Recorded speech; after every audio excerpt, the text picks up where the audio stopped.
Matalo TV.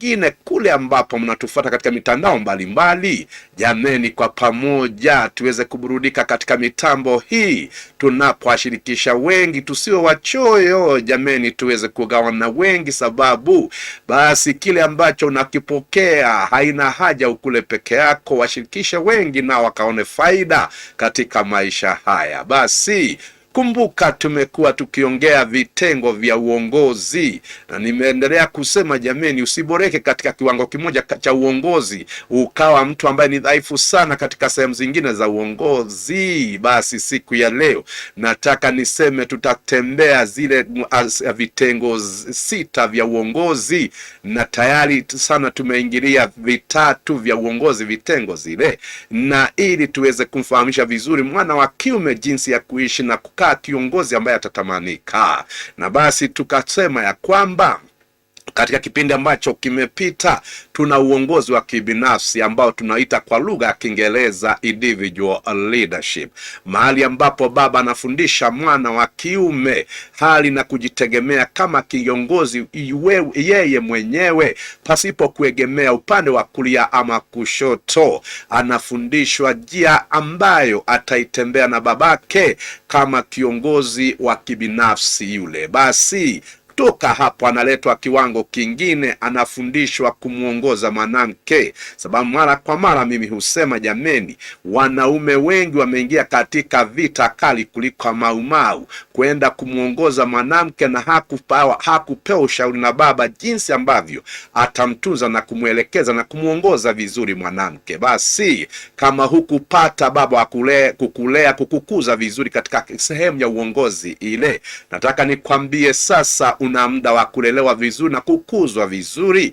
jinsi ambavyo unaweza kumuelekeza mwanamke na kumuongoza katika njia ambayo italete faida sio tu kwake hata kwako katika maisha yako. Basi kutoka hapo tuna sehemu ingine ya uongozi, kumuongoza mtoto wa kutoka kuzaliwa hadi miaka 18. Na basi hapo tuna sehemu mbili za uongozi, kutoka sasa miaka 18 hadi miaka 35.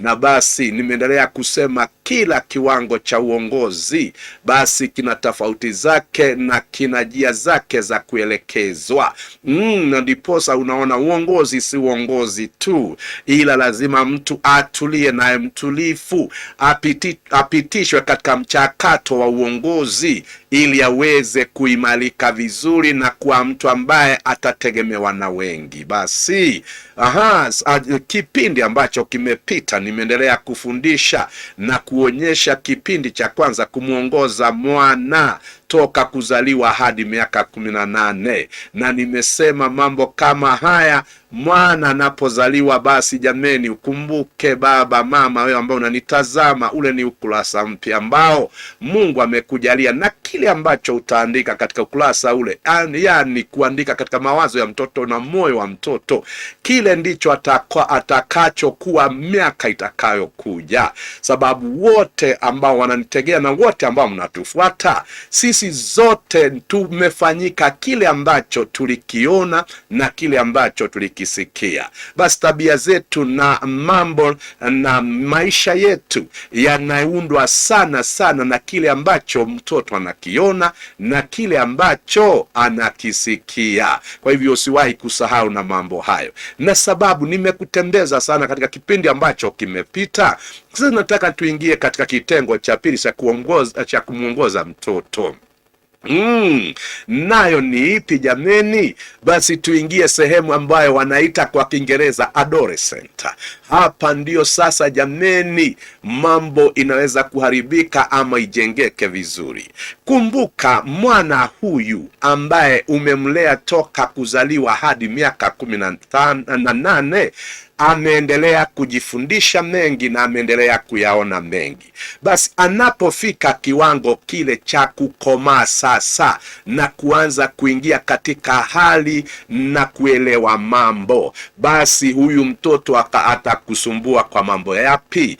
Atakusumbua kwa mambo haya, sababu amekuangalia, ameona vile ambavyo unafanya mambo, vile ambavyo unajibeba, vile ambavyo unaongea. Kwa hivyo atakapofikisha miaka ile ya kukomaa, basi atatamani kutumikisha kile ambacho amekiona kwako, maongezi ambayo ameyasikia toka kwako, kile ambacho amekisikia atatamani kukitumikisha. Na ndio unaona mara nyingi vijana wengi wanakosana na baba zao na mama zao wakifikisha umri ule, sababu wengi hatukufundishwa kumwelewa ya kwamba huyu mwana sasa afikapo umri ule, kitu cha kwanza kutamani kufanya ni kuweza kuiga wewe. Anataka awe kama wewe, anataka aongee kama wewe, anataka asikilizwe kama wewe,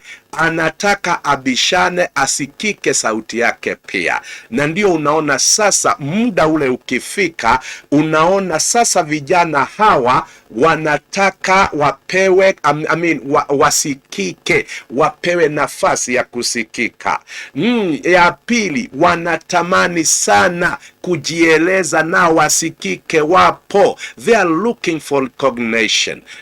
Kwa hivyo kama hukufundishwa kuelewa mambo haya, utaona huyu mtoto akiwa msumbufu sana, na utaona kana kwamba anakiuka maadili vile ambavyo yanatakiwa yawe. Sasa nisikilize vizuri, usipompatia muda wa kutumikisha kile ambacho anasikia kana kwamba amekielewa vizuri, mtasubuana bure. Kuna sasa mambo kama haya ambayo utasikia mtoto akianza kudai, anaanza kudai na yeye haki zake apewe.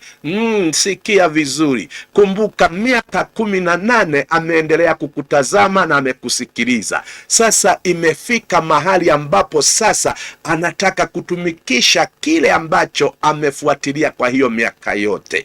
Na kwa hivyo baba, mama ambaye mnanifuata, mabishano hapa utayasikia, ila usiwe mkali wa kumalizia jambo kwa kuharibu. Basi kuwa mkali, ila umrekebishe huyu mwana kwa njia ambayo ni ya upendo. Sababu gani? Kile ambacho anatetea kulingana na kuelewa kwake kwa wakati ule. Na mara kwa mara wazazi wengi wanaumwa na kuona hasira, sababu huyu mwana ambaye umemzaa siku ambazo zimepita anataka kusema anajua na kuelewa kukuliko. Na hakuna kitu ambacho kinavunja moyo kuona mwana ambaye umemzaa, umemlea, na ujuzi kidogo tu ambao ameupokea toka kwako, anataka kukuonyesha wasiwasi ya kwamba wewe haujafahamu vile ambavyo amefahamu. Nataka niseme, asipopewa muda wa kutekeleza kile ambacho anajihisi kana kwamba amejua, akirekebishwa kwa upendo, atakuwa msumbufu sana. Na kwa hivyo baba akaambia mwanawe, mwana, utakapoona mtoto amefika umri ule, basi uwe mtulivu sana na uwe mvumilivu sana, sababu kipindi kile kitakusumbua, upende usipende. Na mtoto wakati ule hana lingine, sababu ni muda na wakati umefika sasa, anajihisi sasa anaweza kuwa na maisha yake ya kuyaongoza mwenyewe, anaweza kuwa na jinsi ya kujiamulia hali na mambo yake, anajisikia amekomaa hata kuliko pengine mzazi anayemlea. Mambo hayo akaambiwa na baba, utakapoyaona ujipe nafasi, uwe mtulivu na mwachie muda, ukimrekebisha kwa upendo. Hata kama utakuwa mkali, ukumbuke umrekebishe kwa upendo, sababu ni wakati umefika aanze kutembea na tabia za aina hiyo. Ila pamoja na mambo yote yale ambayo atakuwa akiyasema, mrekebishe kwa upendo. Basi hapa pia utaona na wakati mtoto amefikisha miaka ile, anataka pia kuonyesha babake uongozi wake haujaafikiana vizuri, ama uongozi wa mama pia anautia changamoto. Ni kawaida, na hayo mambo upende usipende utayaona. Na basi baba akamwambia mwana, utakapoona ameanza kubishana nawe katika uongozi na ameanza kuona kana kwamba uongozi wako haujaboreka vizuri, usiwe na wasiwasi, usiumize moyo wako bure. Basi mpe muda. Kuna wakati ambapo atakuja kujua kuna mengi ambayo hajajua, ila amesukumwa na muda na wakati huu wa kuanza kukomaa, kuanza safari ya kukomaa. Kwa hivyo safari ya kukomaa nayo ni mchakato mwingine, it's another process. Kwanza miaka 18 hadi 35 is another new process ambayo lazima aifuatilie mpaka aikamilishe. Na basi mara kwa mara utasikia anataka kubishana na wewe na kujibishana na wewe. Ni kawaida sana mambo kama yale kutukia, sababu yeye anajiuliza maswali, kwa nini yeye baba haoni vile mimi naona hali na mambo? Basi sasa umweleze kwa upole, mwambie mwanangu, ndio kile ambacho unakiona leo nilikiona miaka ambayo ni mingi iliyopita, na nina ufahamu na ujuzi katika mambo yale. Wewe tu ndio umeingia katika utangulizi wa mambo haya. Mwanangu, jipe muda, utakomaa kiwango kuelewa jinsi mambo inavyoelekezwa katika uongozi na katika kujimudu vizuri kimaisha. Na basi baba akaendelea kumwambia mwanangu, mambo haya uyasikie. Basi kuna wakati ambapo wakifika umri ule, vijana mara kwa mara wanakoroga mama zao, wanataka mama zao wajiunge na wao ili waweze kumwingilia kati baba na kumchokora kwa maneno. Wamama, nanyi nawataka niwafundishe hapa, usiwahi kuingia kwa upumbavu wa watoto. Kumbuka huyu angali anajaribu kuelewa, ila wewe unaelewa. Kwa hivyo usiwahi kuingia katika vita ya upumbavu, mwachie baba kusaidie kurekebisha. Lakini sasa jameni, mambo haya yananitia hofu sana, sababu vijana wengi walipofika umri ule, jameni, hawakupata baba wa kuwarekebisha, wa kuwakemea, na baba ambaye atawashughulikia kwa upendo wakati wa mchakato huu wa kukomaa kipindi cha pili. Basi wengi sasa wamekaa majeruhi, wengi wamechanganyikiwa, wasijue la kufanya. Na sijui kama mnajua jambo hili. Wakati ambapo mtoto wa kijana ama wa kike amefikisha miaka 18, basi hapo ndiyo sauti ya baba inatakiwa sana, ili iondoe ujinga ama upumbavu ndani ya moyo na akili ya mtoto. Sababu gani? Mtoto asipopata baba wakati ule, ukumbuke mambo haya. Mtoto akifika miaka 18 na kuendelea, inakuwa ni vigumu sana kusikia sauti ya mama, inakuwa ni vigumu sana kurekebishwa na mama, inakuwa ni vigumu sana mama hata kumchapa yule mtoto. Mambo hayo mtayaona, mpende msipende. Lakini sasa nisikuje kwa baba. Wakati huu ndio wakati ambapo sauti yako inatakikana sana, ili iweze kuondoa katika mawazo na moyo wa ule mtoto upumbavu, na pia umfundishe hekima katika hali na kuishi maisha. Na ndio unaona hapa, wacha tuseme wazi wa maneno, kama baba hakutoa hali na ujana ndani yako katika umri ule, utabaki na tabia za ujana hata ukiwa mzee mwenye mvi. Basi ukumbuke vizuri, if you're not grown by a father to become a mature man, you'll be a boy the rest of your life. Utakuwa na ujana ndani yako hata miaka ikisonga sana. Na kwa hivyo nawaomba sana mnaonifuatilia kujua mambo haya, utafute nafasi kukaa na kijana wako, sababu asipoondolewa upumbavu kwa miaka ile 18 na kuendelea, haya, basi ule upumbavu utaendelea naye maishani na utamsumbua sana, na watu wataona unyonge ule sana katika maisha yake. Na kwa hivyo hata kama hawapendi, najua vijana wengi anapofikisha miaka ile hataki kuambiwa na baba, hataki ushauri, anaelewa mambo yote. Tutakupata tu wewe, leta fujo zako, lakini baba mwenye hekima atakupata tu, upende usipende, na atang'oa upumbavu ndani yako ili ukafanyike mwanaume ambaye ni wa kutamanika. Let me just say it clearly today that kama hatutaondoa mambo ya ujana ule kama baba katika mioyo na akili za vijana wetu, nataka nikwambie watasumbua na watakuwa sumbua kila mahali waendako. Na basi nataka niseme wazi wa maneno ya kwamba tuna shida na tunadhuru kila mahali, sababu tumekuza watu ambao hawakuondolewa upumbavu katika akili na mioyo yao, na kile ambacho kinazaliwa kule mbele kinatatanisha sana.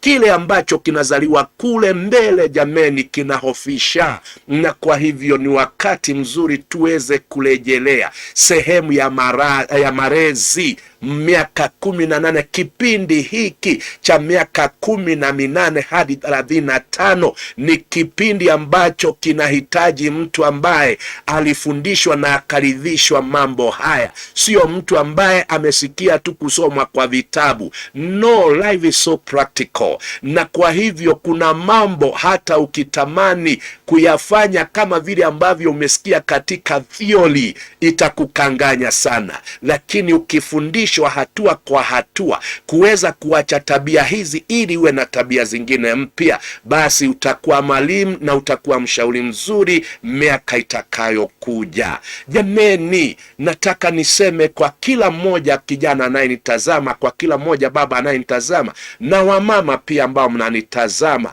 niseme ya kwamba ulezi ni kazi ngumu.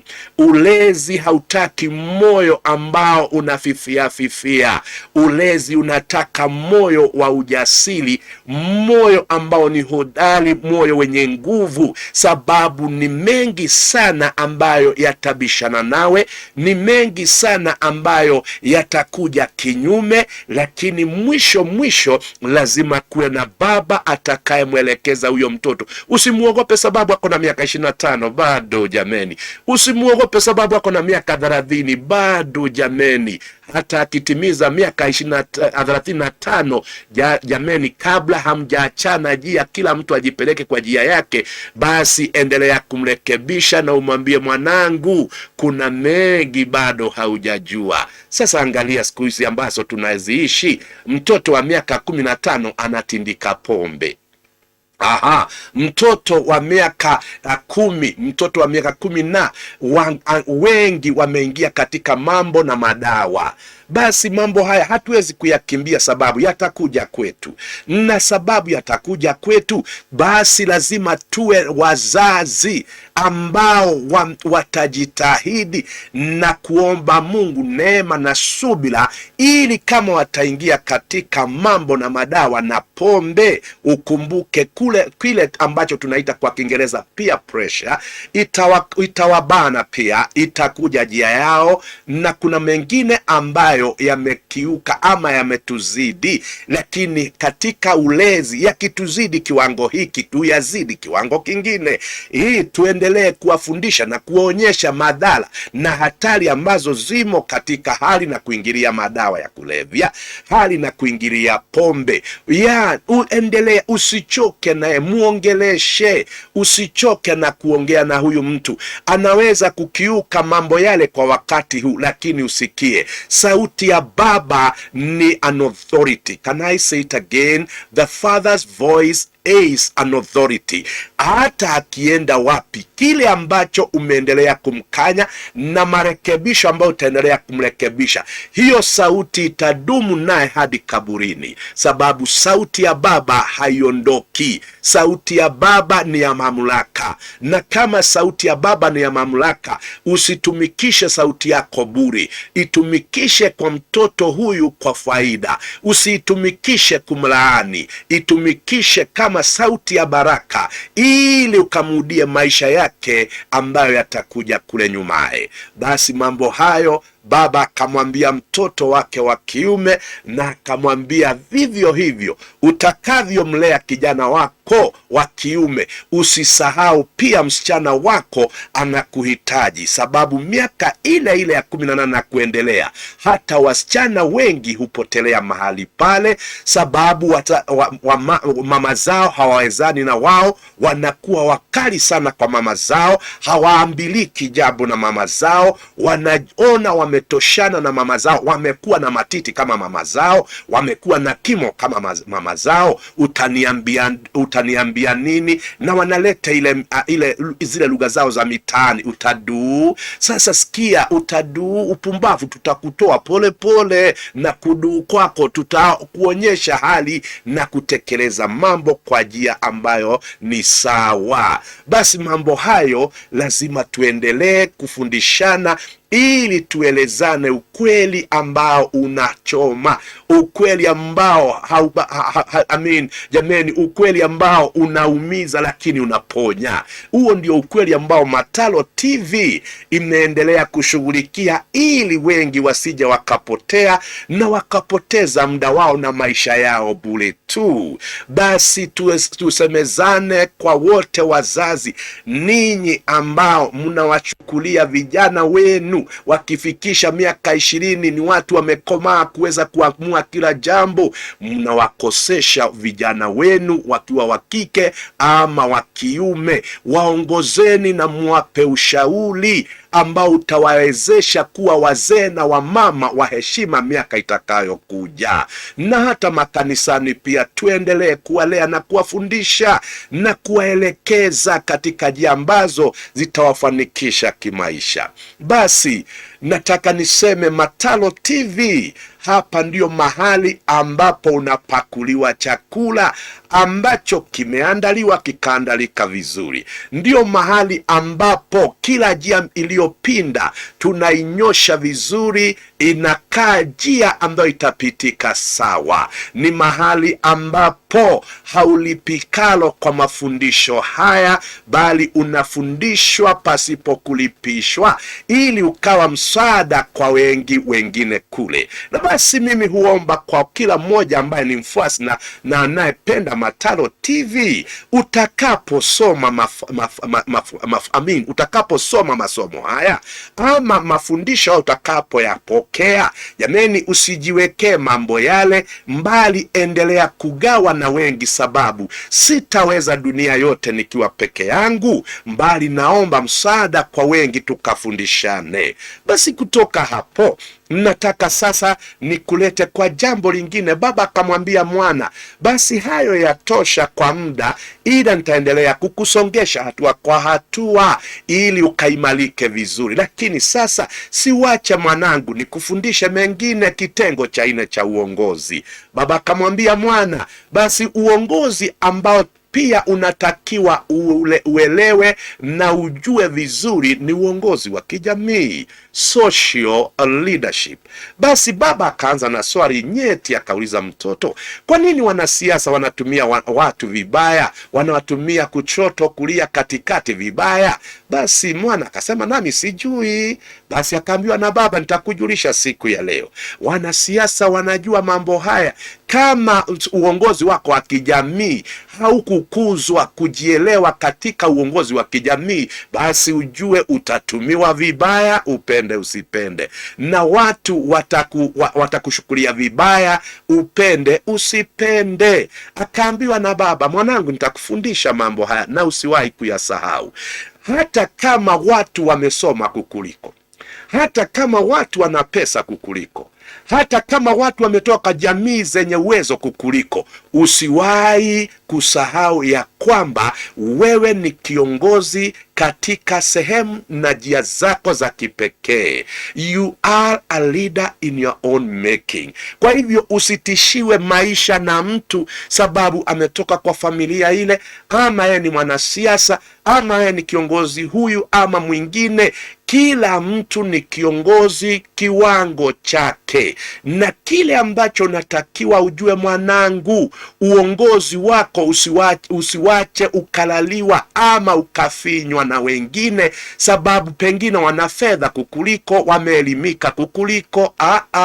Kuna kitu ambacho hata kama watapewa miaka 100 hawataweza kufanya, ila we ukisimamia sehemu yako unaweza kulifanya jambo lile pasipo kung'ang'ania. Sasa akaambiwa na baba, mwanangu, mambo haya usiwahi kuyasahau milele, ya kwamba wewe ni mtu wa kibinafsi, wewe ni mtu ambaye ni wa maana, wewe ni mtu ambaye ni tofauti tokana na wengine, na kwa hivyo usitishwe na uongozi wa yule. Wewe hautakuwa yule, ila ndani yako kuna uongozi. Kwa hivyo simamia sehemu iliyo yako ya uongozi ulio ndani yako, na uendelee kuuboresha vizuri, ili utakapoingiliana kati na viongozi wengine usije ukawa mtu wa kutumiwa vibaya, mbali ukawa ni mtu ambaye atachangia kulingana na uongozi wa nyakati na muda kama ule ambao umetolewa. Na basi akaambiwa na baba, mwanangu, mambo haya lazima uishi kuyakumbuka, na mambo haya usiwahi kuyasahau, ya kwamba wewe ni mtu wa maana na wewe ni kiongozi wa kibinafsi. Kwa hivyo uongozi uko ndani yako, usishukuliwe vibaya na usibebwe kimakosa na wengine, sababu anakuonyesha kana kwamba wewe si kiongozi. Simama katika kiwango cha uongozi wako, utetee haki iliyo yako. Akaambiwa na baba, kila kiumbe Mungu alichokiumba kile kiumbe cha tamani kuheshimiwa. Na basi akaambiwa na baba, linda heshima yako, sababu kila kiumbe Mungu alichokiumba kinatamani kuona heshima. Na kwa hivyo akaambiwa na baba, usikubali kuvunjiwa heshima na watu. Simama, ujiheshimu, uheshimiwe. Basi mambo hayo baba akamwambia. Lingine akaambiwa na baba, basi mwanangu, lazima ujue mambo haya, watu lazima wakukubali. Hata kana kwamba hujafikisha viwango vyao vya elimu, haujafikisha viwango vya mali ambazo wanazo, haujafikisha pengine mambo ambayo watu wanaangalia ya kawaida. Usiwahi kuacha mwanadamu mwenzako akuangalie na kutishie maisha sababu ya hali na vile ambavyo mienendo ama tabia za watu zilizopo, ama vile ambavyo watu wanajibeba kimaisha. Usiwahi kukubali mtu akufinye chini sababu ya hali na mambo yao na tabia zao. Simama kidete ukijua ya kwamba lazima ukubarike. Kama unatoshana nao kiwango hiki ama kile, ama hautoshani. Kama utoshani, usiwe na wasiwasi. Ukitoshana nao kiwango fulani, basi ni sawa, ila usipotoshana na wao, usijiangalie mtu ambaye ni duni, usijione duni. Basi simama sehemu yako na ukubali ya kwamba wewe ni tofauti tokana na ndugu zako. Wewe haufanani na haufanyi na huelewi mambo kama vile ambavyo wanaelewa, ila upewe nafasi yako, udhihirishe kile ambacho unaweza kufanya, na udhihirishe maumbile yako vile ambavyo yalivyo. Basi mambo haya akaambiwa na baba, na akaambiwa na baba, mwanangu, sababu kule nje kuna mambo mengi sana ambayo si ya kupendeza. Mwanangu, nitakusaidia kujijenga katika hali na kujielewa vizuri. Akaambiwa na baba, mwanangu, wakati wowote utakapoishi duniani hii, basi mambo haya uendelee kuyakili kwa mdomo yako. Unapoamka unasema, mimi ni mtu ambaye anapendeka. Nasema mimi ni mtu ambaye ni wa kupokelewa. Mimi si mtu wa kutengwa, ni mtu wa kupokelewa. Mimi ni mtu ambaye anahitajika kwa watu. Anaambiwa na baba, na ya ina mwana, usisahau kusema wewe ni speciali kwa njia zako na haufanani na mtu mwingine yoyote yule. Wewe ni speciali. Na ya mwisho akaambiwa na baba, mwana, ukumbuke mambo haya. Una uwezo wa kufanya shauri yako mwenyewe, ama una uwezo wa kufanya uamuzi wako wewe mwenyewe pasipo kubebewa akili na watu. Mwanangu, usimame ujifanyie uamuzi katika maisha, badala ya kugojea watu wakubebee akili na wakufanyie uamuzi, na uamuzi mwingine ni wa kukupotosha. Basi mambo haya nitataja haraka kwa lugha ya Kiingereza ili niendelee kukuonjesha mambo haya. Akaambiwa na baba, my son, you must always remember, for you to maintain a good self-image, you must confess with your mouth that you are lovable, you are acceptable, you are wanted, you are special, and you are also capable of making your own decisions. Mambo hayo akaambiwa na baba yatunze sana, sababu yatakusaidia kujijenga kidani. Sababu gani? Nguvu za kuishi maisha sio zile ambazo watu wanaziona kule nje. Mnasema vijana six pack, mambo kama yale ni bure sana katika kuishi maisha. Akaambiwa na baba, mambo na kuishi maisha ni misingi ambayo utatiwa ndani yako. Moyo wako ukiboreka vizuri, akili zako zikijengwa vizuri, wewe utakuwa kiongozi wa kutamanika, sio tu karibu, mbali na hata mbali, nchi za bari utatamanika.